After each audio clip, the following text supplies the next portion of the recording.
जय जिनेन्द्र भैया। जय जिनेन्द्र भाभी जी, जय जिनेन्द्र।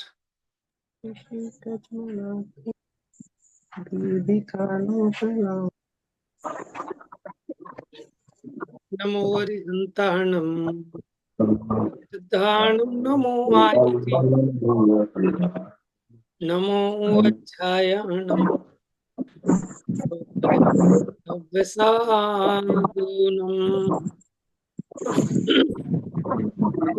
यस्य स्वयं स्वभावाप्ति प्रभावे कृत्स्नतः तस्मै संज्ञान रूपाय नमोस्तु परमात्मने। योग्योपादान योगेन दृष्टाः स्वर्णता मता द्रव्यादि स्वादि संपत्ता वात्मनोऽप्यात्मता मता परं व्रते पदं देवं नाव्रतैर्वत नारकम् छाया तपस्थयोर्भेदा प्रतिपालयतोर्महान् यत्र भावः शिवं दत्ते द्योतियद्दूरवर्तिनि यो नयत्याशु गव्योतिम् क्रोशाग्रे किं ससीदति ऋषि ऋषिकज्मनातङ्कम् दीर्घकालोपलालितम् नाके नाकौकसां सौख्यम् नाके नाकौकसामिव। हाँ जी, तो जो श्लोक है इसका अर्थ कौन लगाएगा बताइए।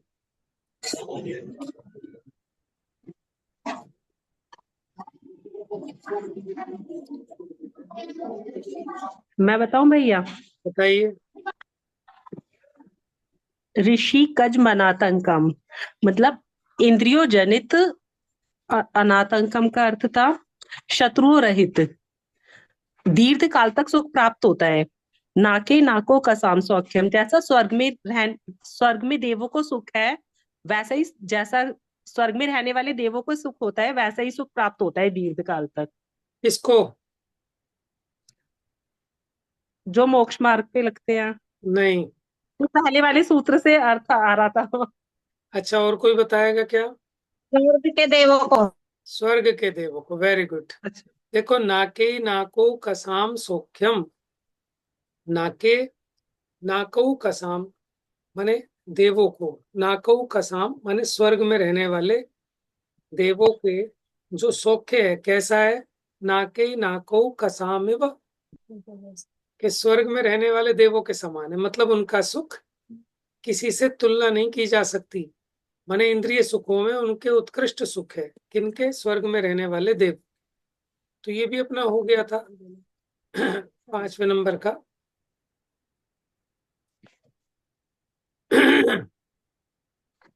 अच्छा, ये नहीं चला था ना छठा?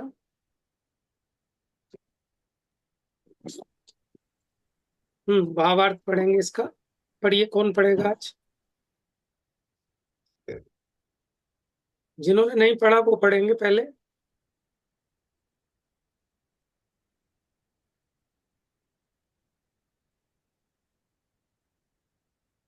पढ़िए फिर, पुरानों में से पढ़िए। मैं मैं पढ़ूं पढ़ भैया? रही। फोन दे लो। कोई भी पढ़िए। पढ़िए भैया, आप पढ़िए सचिन भैया। ठीक है बाबू। यह स्वर्गीय सुख अतीन्द्रिय नहीं किंतु इंद्रिय जनित है, तथापि वह इंद्रिय जनित सुखों में अनुपम अनुपम है, क्योंकि वह राज्य आदि के सुख जैसा चित्त शोभ करे वैसा नहीं है। और देव यह सुख अपनी देवियों के साथ सागरोपम काल तक भोगते हैं। वह भोग भूमि के सुख की तरह अल्पकालीन नहीं है। वह वह शिष्य पूर्व पक्ष लेकर पूछता है, यदि स्वर्ग में भी उत्कृष्ट सुख है तो मोक्ष के लिए प्रार्थना की क्या आवश्यकता है? भगवान न केवल मोक्ष में किंतु स्वर्ग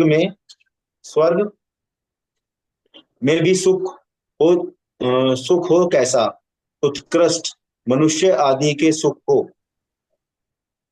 टपक टपक जाए ऐसा हो तो उसका क्या प्रयोजन। जिसका मुझे मोक्ष जिसका मुझे मोक्ष दो ऐसा उपवर्ग अपवर्ग अर्थात मोक्ष की अभिलाषा रूप प्रार्थना का क्या प्रयोजन है। देखिए इस प्रकार संसार यहाँ ये कहना चाहते हैं कि भैया मुझे तो वही वाला स्वर्ग सुख दिला दो, ठीक है, मोक्ष की प्राप्ति वाला, उसकी अभिलाषा की जरूरत क्या है जब यही मनुष्य आदि से उत्कृष्ट सुख है, तो मुझे तो यही सुख दिला दो, मुझे वो वाला सुख चाहिए ही नहीं है। तो उसकी भ्रांति को दूर करने के लिए अगला श्लोक कहते हैं, माने जो संसार संबंधी सुख का ही आग्रह रखता है, ऐसे शिष्य को संसार संबंधी सुख दुख का भ्रांतिपना प्रकाशित करते हुए आचार्य देव अब समझाएंगे।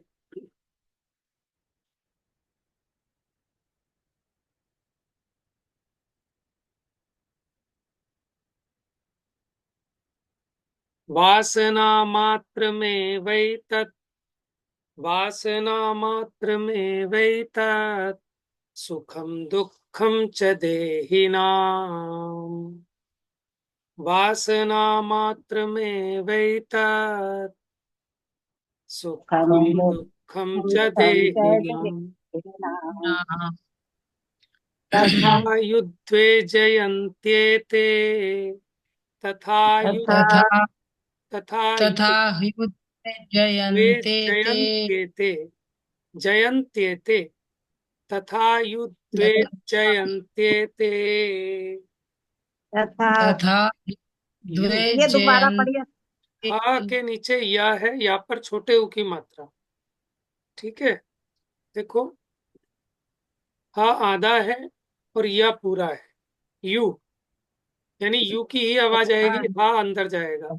तथा तथा युद्धे जयन्त्येते तथा तथा तथा युद्धे जयन्त्येते जयन्ते भोगा रोगा इवापदी।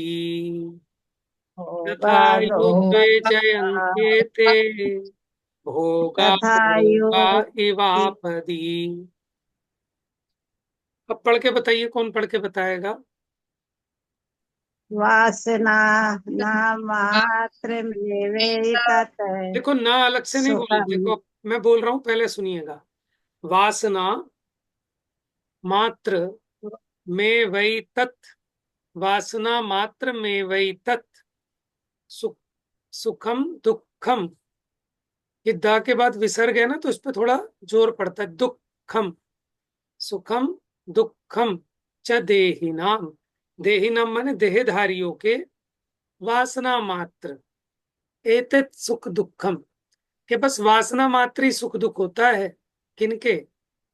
देहिनाम देहधारियों के, माने देहधारियों के जो सुख होता है, जो दुख होता है, वह वासना मात्र ही होता है। वासना मात्र माने अपनी कल्पना प्रमाण, ठीक है। जिसको जिसमें सुख की कल्पना है उसे सुख भासित होता है, उसी पदार्थ में किसी को अगर दुख की कल्पना है तो दुख भासित होता है, ठीक है, अपने अपने राग के हिसाब से।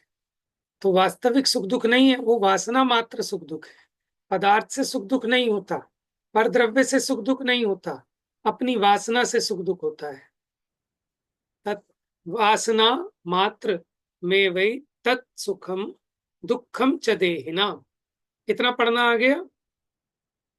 हाँ तथा यु द्वे जयन्त्येते तथा तब यु यु द्वे वे जयन्त्येते जयन्ते जयन्त्येते तथा जयन्ते यु द्वे जयन्त्येते तथा तथा यु युग द्वे जयन्त्येते।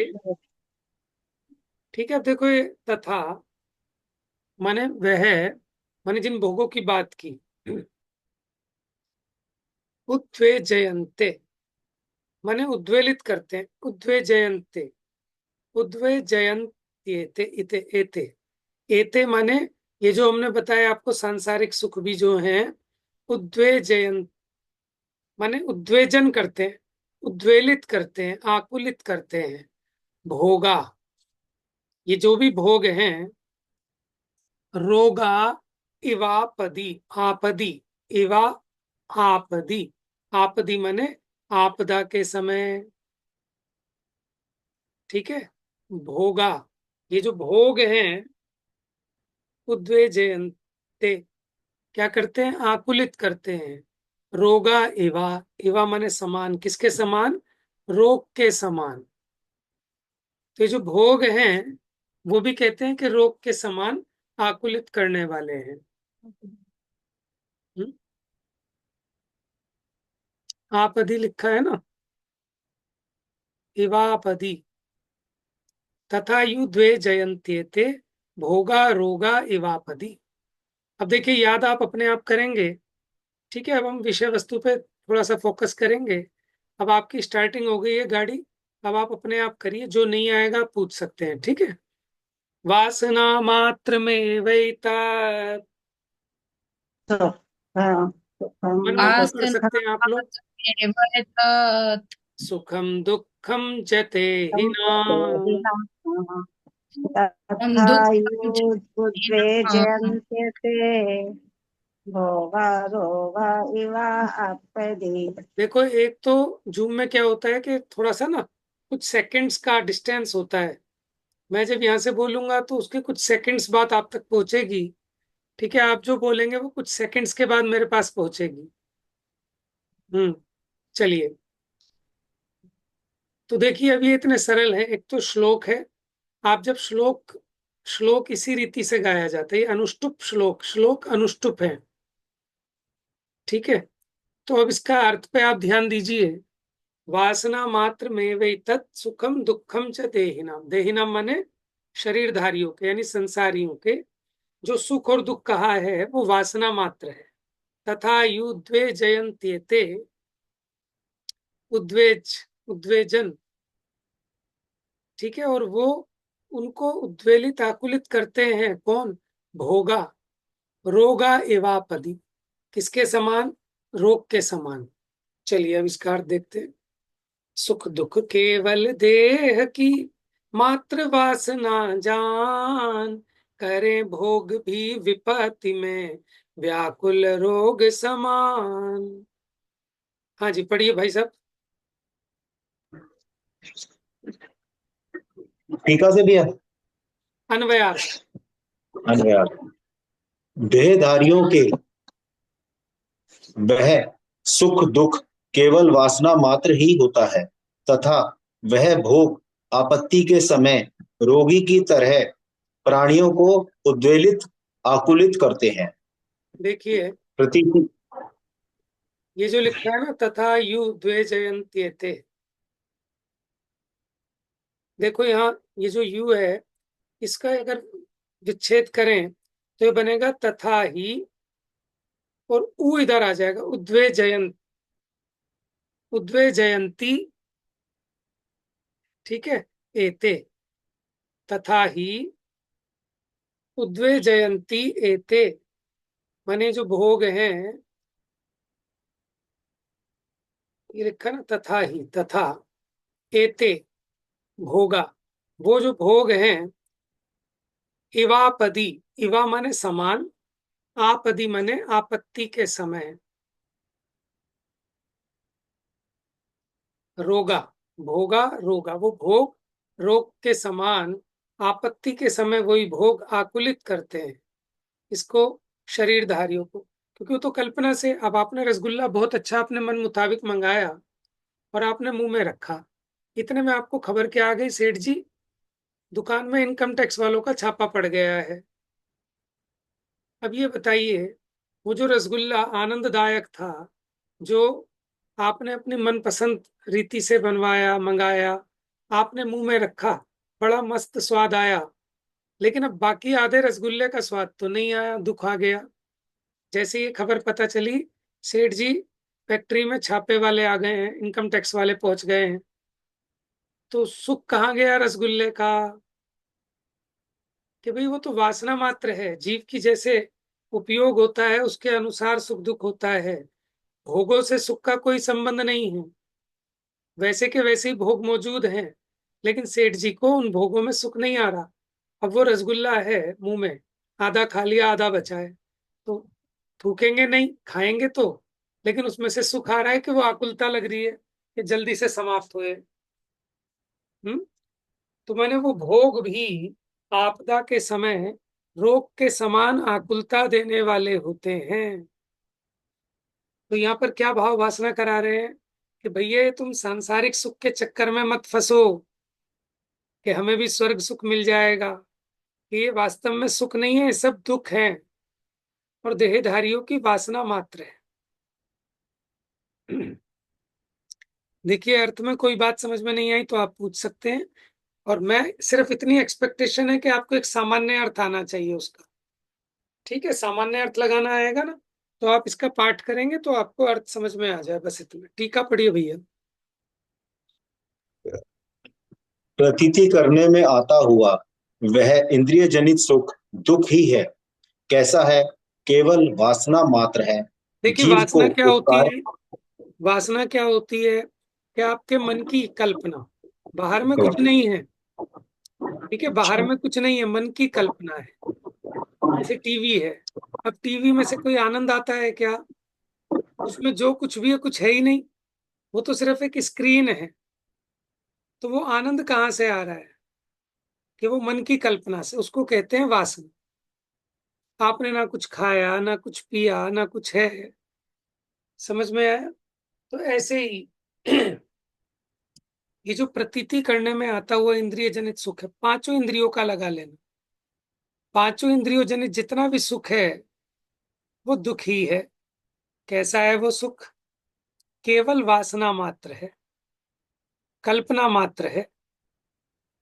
देखो, अब आपका प्रश्न होना चाहिए, आपने कहा कि मन की कल्पना है, तो मन तो सैनी पंचेंद्रिय के ही होता है, उससे नीचे के जीवों के तो मन ही नहीं होता। तो क्या उनको वासना नहीं होती? कि होती है ना, आत्मा तो ज्ञान तो सबको है। अब हम और आप मन के माध्यम से समझ सकते हैं, इसलिए हम मन की तरफ से समझाते हैं। हमें और आपको तो मन की मुख्यता से होती है, और जो असैनी तक हैं उनके मन तो नहीं है, लेकिन फिर भी ज्ञान का क्षेपशम इंद्रियों के माध्यम से प्रकट है, तो उनको उतने प्रमाण। वैसे ही अपने अभिप्राय में वासना चलती है कि इसमें से सुख आएगा, इसमें सुख है। तभी तो एक इंद्रिय, दो इंद्रिय, तीन इंद्रिय, चार इंद्रिय, चींटी को देखा है, वो भी कण इकट्ठे करती रहती है। कैसी परिग्रह की वासना है उसमें, ले जाके जोड़ जोड़ के अपने बिलों में भरते रहते हैं। देखो, हम भैया चार क्रियाएं तो जीव को अनादि से लगी ही हुई है ना, आहार हाँ, वह मैथुन परिग्रह। बराबर। तो अब उसको, तो माने अगर उससे तो सामने, वासना उत्पत्ति। देखो सामने पानी आ जाए तो वो अपना रास्ता मोड़ देती है, अग्नि आ जाए तो वहां से दूर भागती है। ठीक है, और अपने कोई इष्ट पदार्थ आ जाए तो उसके सन्मुख भागती है। तो इसका मतलब उसमें उसे सुख की प्रतीति हो रही है और उसमें दुख की प्रतीति हो रही है, जबकि ना उसमें सुख है और ना उसमें दुख है। तो ये सुख दुख आ कहाँ से रहा है? कि उसके अपने अपने ही परिणाम से आ रहा है। जीव वास्तव में अपने ही परिणाम को भोगता है, पर पदार्थ को नहीं भोगता। समझ में है ना? अब आपको बढ़िया अच्छे 36 व्यंजन बनाए हैं, अब आपका मूड है, तब तो आपको वो सुखकारी लगेगा, आनंदकारी लगेगा। और अगर आपका मूड ऑफ हो गया, ठीक है ना, कोई ऐसी खबर आ गई, लड़ाई हो गई, झगड़ा हो गया, तो फिर वो भोजन भी आपको स्वाद नहीं दे पाएगा। तो भोजन स्वाद नहीं देता, हमारा स्वयं का अपना जो परिणाम है, हम उस कल्पना में स्वाद लेते हैं। जैसे स्वप्न में, ठीक है, स्वप्न में गुलाब जामुन को ही खाए तो उसको कैसा लगता है कि असली का मजा आ गया, और स्वप्न में डंडे खाए तो उसको ऐसे लगता है कि सच में डंडा पड़ गया। तो ऐसे ही हम और आप ये जो कल्पना कर रहे हैं, दिवा स्वप्न है। बस वो आंख बंद करके देखते हैं स्वप्न, और ये आंख खोल के देख रहे हैं। समाधि शतक आदि में आचार्यों ने बहुत समझाया कि ये सब स्वप्न है, स्वप्न के समान कल्पना कर रहे हैं। यथार्थ में तो ज्ञानी जागा है, उसको सब ये दिखता है कि वो तो स्वप्न में देख रहा था। जैसे स्वप्न से उठने के बाद हम कहते हैं, अरे भैया कहीं गुलाब जामुन नहीं खाया, कहीं डंडा नहीं खाया, ये सब तो स्वप्न था। ऐसे ही जब मिथ्या दृष्टि सम्यक दृष्टि होता है उसके ज्ञान नेत्र खुल जाते हैं, तब उसको ये एहसास हो जाता है कि जो सुख दुख की मैं कल्पना कर रहा था ये तो स्वप्न मात्र है। ठीक है, मन की कल्पना मात्र थी। पर पदार्थ से सुख दुख नहीं होता। पढ़िए भैया।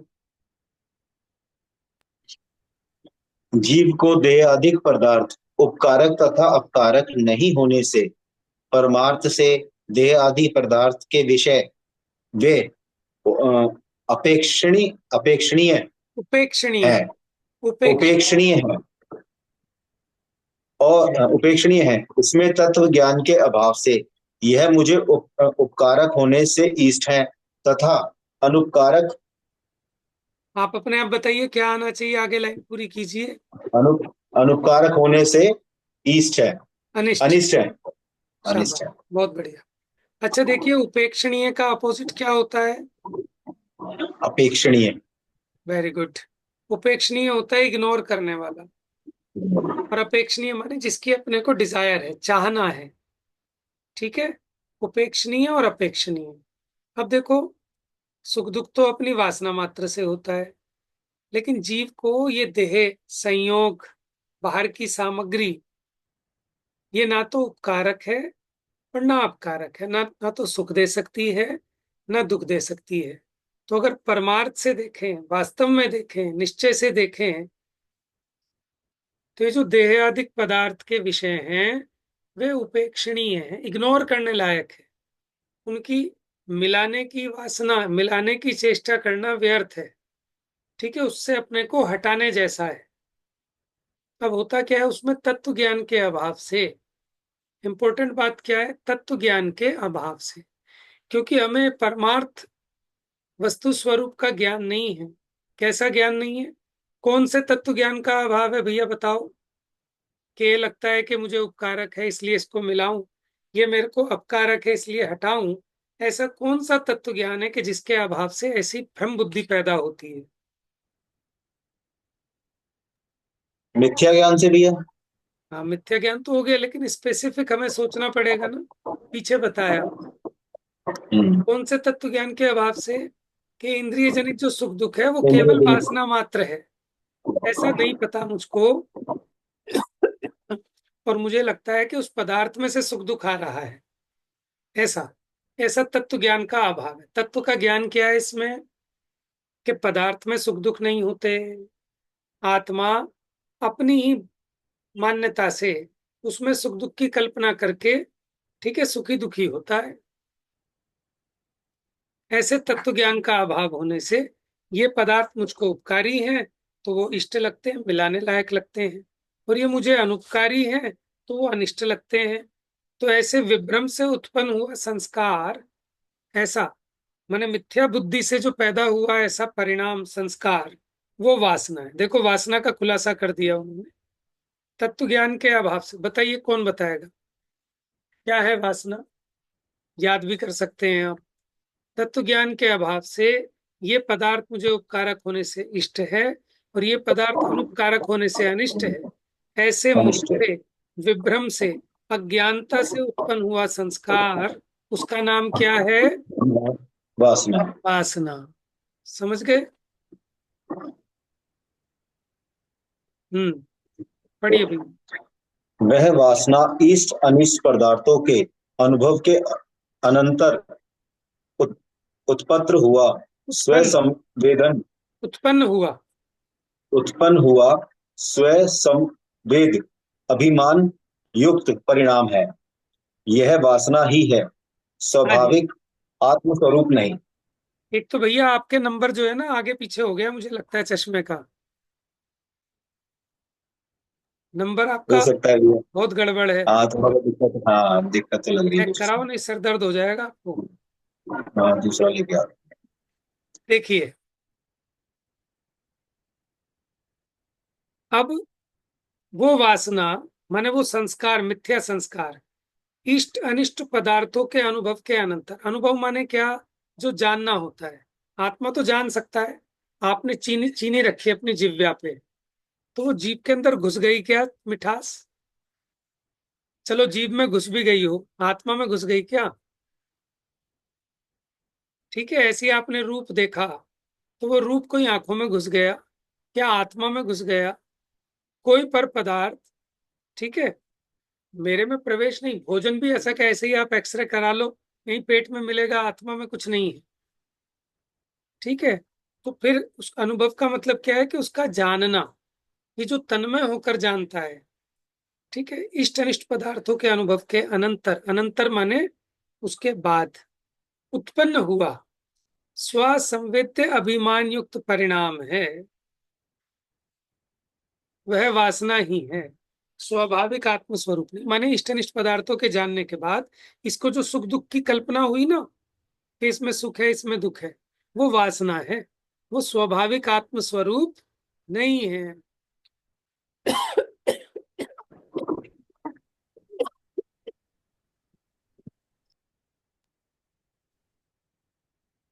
बात समझ में आ रही है आप लोगों को? यानी सच्चे सुख और झूठे सुख में डिफरेंस कर रहे हैं। जिसे हम सुख कहते हैं, इंद्रिय जनित सुख, उसका नाम सुख है, लेकिन एक्चुअल में वो क्या है? दुख है, आकुलता को देने वाला है। क्योंकि भोग जब तक प्राप्त नहीं होते तो उसकी इच्छा से दुखी होता है, जब वो प्राप्त हो जाते हैं तो उसको भोगने की इच्छा से दुखी होता है। पहले तो मिलाने की इच्छा, मिल जाए तो उसको भोगने की इच्छा। देखो, जैसे शादी में 32 स्टॉल हैं, 32। ठीक है, पहले तो इसको शादी में कब जाएंगे, शादी में कब जाएंगे, शादी में कब जाएंगे, इस इच्छा से दुखी है। अब शादी में पहुंच गया, खाना खुल गया, अब इस इच्छा से दुखी है कि इन सबको एक साथ कैसे खाऊं, तो एक एक करके खाता है। अब जब पहले को खाता है तो दूसरे का स्वाद नहीं ले पाता, दूसरे का लेता है तो पहले का स्वाद गायब हो जाता है, और पेट यहाँ घंटी बजा देता है कि फुल हो गया है, जगह नहीं है। तो कितना हैरान परेशान होता है। और एक व्यक्ति तो ऐसा था कि वो उल्टी करता था और फिर उसके बाद खाता था, क्योंकि पेट में जगह तो चाहिए। अब ये स्वाद तो सबका लेना है, 32 के 32 स्टॉल का, तो कितना आकुलित होता है भोगने के लिए। अब कई लोग तो प्लेट में सब कुछ भर लेते हैं, कि गुलाब जामुन वो दही में मिल रहा है, दही चावल में मिल रही है, चावल सब्जी में। ठीक है, और वो सब मिला मिलू के खाते हैं, और खाते खाते बोलते भी वाह, और दूसरे की प्लेट पे थूकते जाते हैं। आप कभी देखना, मैंने देखा जो लोग खड़े होके खाते हैं ना, और खाते खाते बातें भी करते हैं, तो वो खाते रहेंगे और बातें करेंगे तो दूसरे की प्लेट में कुछ ना कुछ गिरता रहता है। ठीक है, और आप नोटिस करना, आप कभी, इसलिए खाते वक्त बोलना नहीं।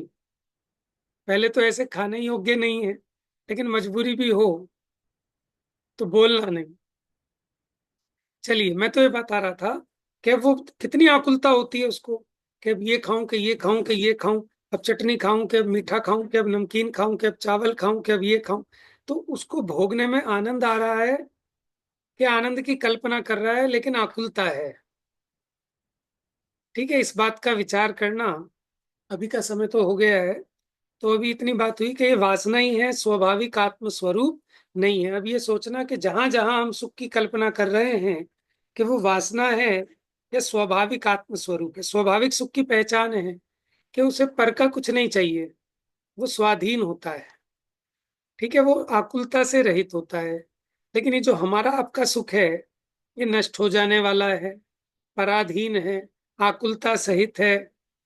ठीक है, वो भोगने के बाद भी बेरस हो जाता है, हम उसको छोड़ देना चाहते हैं। लड्डू, पहले लड्डू में जितनी आनंद की कल्पना होती है, दूसरे लड्डू में आनंद कम होता जाता है, तीसरे लड्डू में और कम। ठीक है, क्या था इसका नाम? उपयोगिता ह्रास नियम, इकोनॉमिक्स में पढ़ा था ना, है वो डिमिनिशिंग यूटिलिटी, डिमिनिशिंग यूटिलिटी करके था एक, कि वो आपकी उपयोगिता कम होती जा रही है। तो इसका मतलब अगर एक रसगुल्ले में 100 ग्राम स्वाद था, तो 10 रसगुल्ले में से 1 किलो स्वाद आना चाहिए था। लेकिन होता उल्टा है, नेगेटिव में पहुंच जाता है। अब कहता भैया बचा लो, ये मुझे रसगुल्ला खिला रहे हैं, नाम भी मत लो। तो इसका मतलब रसगुल्ले में सुख है ही नहीं। तो अपने को सुख कहाँ से लग रहा है? कि वो अपनी ही कल्पना से सुख लग रहा है, स्वाभाविक सुख नहीं है। बाकी चर्चा कल करेंगे। जा वाणी के ज्ञान से सूझे लोकालोक, सो वाणी मस्तक नमो, सदा देत हूँ धोख।